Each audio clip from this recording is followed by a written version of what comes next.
জনপ্রিয় অভিনেত্রী ঐন্দ্রিলা সাহা, যাকে ছোট শিল্পী থেকে শুরু করে প্রধান চরিত্র, পার্শ্ব চরিত্রে অভিনয় করতে দেখা গিয়েছিল।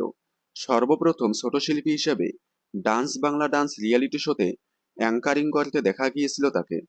এছাড়াও প্রধান চরিত্র কালার্স বাংলার খনার বসন ধারাবাহিকে দেখা গিয়েছিল। এছাড়াও পার্শ্ব চরিত্র মিঠাই, চনিপান্না, জয়কালী কলকাতাওয়ালি এবং তুমি যে আমার মা ধারাবাহিকে দেখা গিয়েছিল তাকে। তবে সবচেয়ে বেশি জনপ্রিয়তা লাভ করে জি বাংলার মিঠাই ধারাবাহিকের মাধ্যমে। ঐন্দ্রিলা শাহকে তুমি যে আমার মা ধারাবাহিকের পর আর কোনো ধারাবাহিকে দেখা যায়নি। এবার আবারও নতুনভাবে, নতুন রূপে নতুন ধারাবাহিকে ফিরছে ঐন্দ্রিলা সাহা। স্টার জলসায় আসছে নতুন ধারাবাহিক তেঁতুল পাতা। এই ধারাবাহিকেই একটি গুরুত্বপূর্ণ চরিত্রে দেখা যাবে তাকে।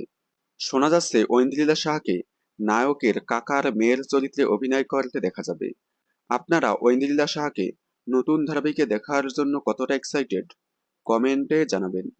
বিনোদন জগতের সকল আপডেট সবার আগে পেতে চ্যানেলটি সাবস্ক্রাইব করে পাশে থাকা বেল আইকনে ক্লিক করে রাখুন।